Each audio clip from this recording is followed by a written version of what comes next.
Okay, welcome to the next part. On the 18th of September, Scotland is voting in a referendum over whether it wants to become an independent country or remain part of the United Kingdom. So we talked about this already. A group of people wanting to be separate because they're finding out if you start joining yourselves together, it's not really worth it because the people who are the lazy people drag you down. It's the same thing in socialism.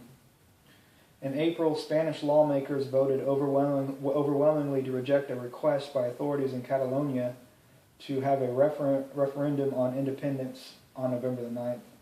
Over 1 million Catalans have formed a human chain stretching over 400 kilometers along Catalonia's Mediterranean coast, locking hands to show their support for Barcelona's independence from Spain. So this is touching that same story we were talking about earlier.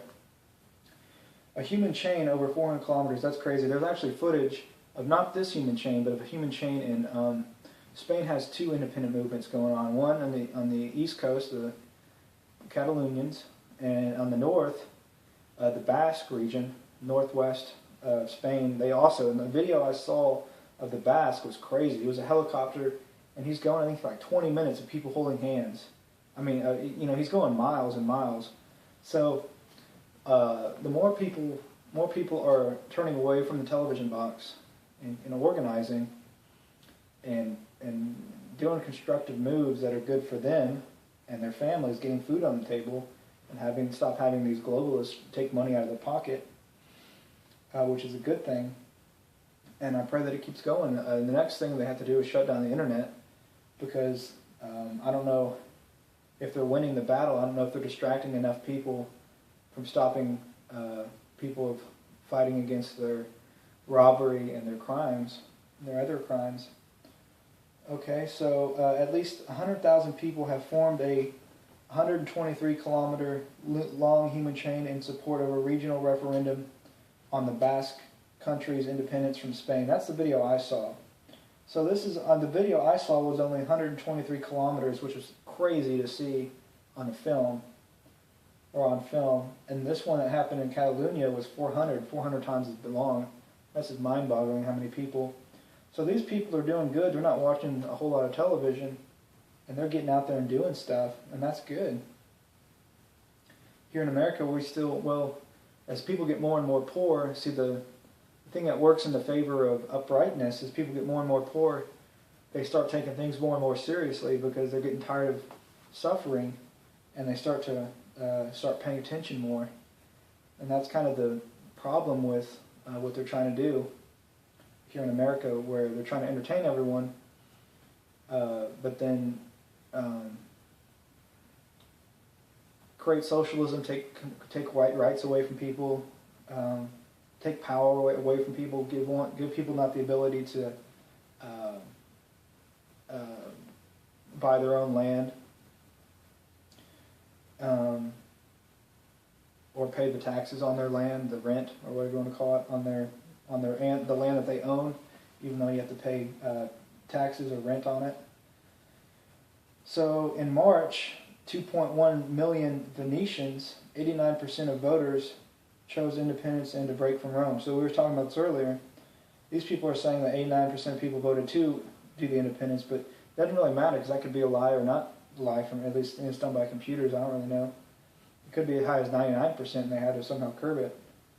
But either way, it didn't happen. I didn't hear about I didn't hear about Venice separating from Rome. That's kind of the point that I'm focusing on. But it's good. I pray that the God of the Bible will bless all these people's work for what they've done, which way they need it. Another little-known separatist movement is the Italian island of Sardinia in the Mediterranean. According to a recent poll commissioned by the University of Cagliari, 40% of Sardinians would be in favor of independence, while 60% want greater autonomy from Rome. Belgium is split between Dutch-speaking Flanders in the north and French-speaking Wallonia in the south. If Flanders decides to go it alone, then Belgium may cease to exist as a country. A less known independence movement is Brittany in northwestern France. A poll in January found that 1 in 5 Bretons want independence from Paris. So recap of all these people. Scotland, Spain, we have 2 different groups, Catalonia, and then Basque. And those by far in Spain have the most that I've seen. Well, not really. I'm sorry, I take that back. In Venice, I think Venetian is Venice. I'm not 100% sure on that. But the Venetians, 2.1 million, supposedly voted to break away from Rome. So there's Italy. 4. And then also in Italy, Italy has 2. Also the island of Sardinia, they want to do it. So there's 5 different groups. And in Belgium, 6.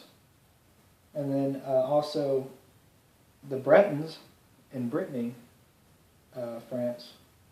So there's 6 different. Spain has 2 groups, Italy has 2 groups, France has 2 groups. And then you have Scotland by itself. And that's all to do with the European Union. They started realizing the main deal is Greece had a lot of benefit. I'm not sure how Greece, if they're doing well or not, but they have a really nice retirement package, and it was real costly, and now they couldn't do it. And so now Greece needs to be bailed out. They've taken money from people on Cyprus in their bank accounts. They actually physically took out, they got on the computer and said, we're going to take out $100 from everyone that has over, well, I don't know how they did it, but they're figuring out that they're tied with Greece, and them being tied with Greece and their problems, they're tied with their problems. So if Greece goes down, they're going to suffer as well. They might go down as well. So people are saying, we need to get off this ship. We let's have our own boats, because we know how to run our government, and they don't. So why should we have to suffer with them? So that's what people are figuring out.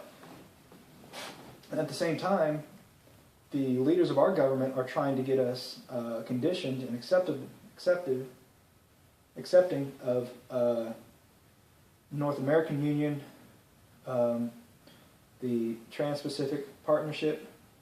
That would probably be first. First thing would be Trans-Pacific Partnership.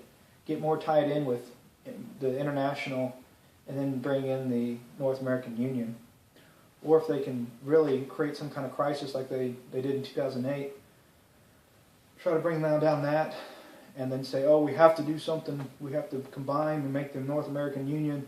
Mexico is in turmoil. Canada is in turmoil. America's in turmoil. We must rise.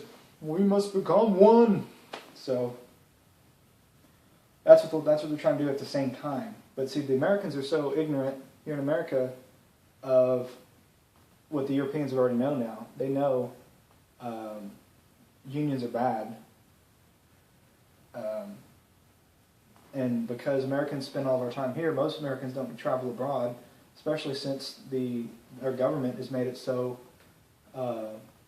you get molested if you travel, or you can, and you face the possibility, especially if you're an activist.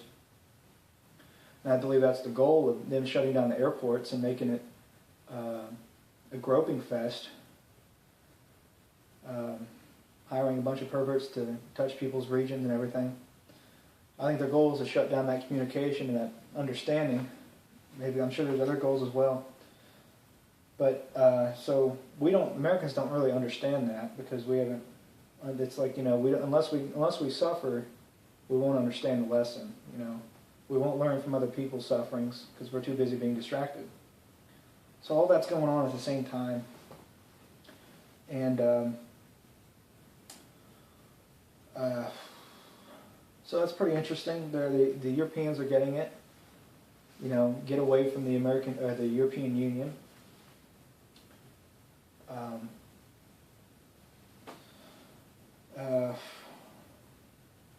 Trying to think what else I can add on this before we cut this segment out, or cut it and finish it.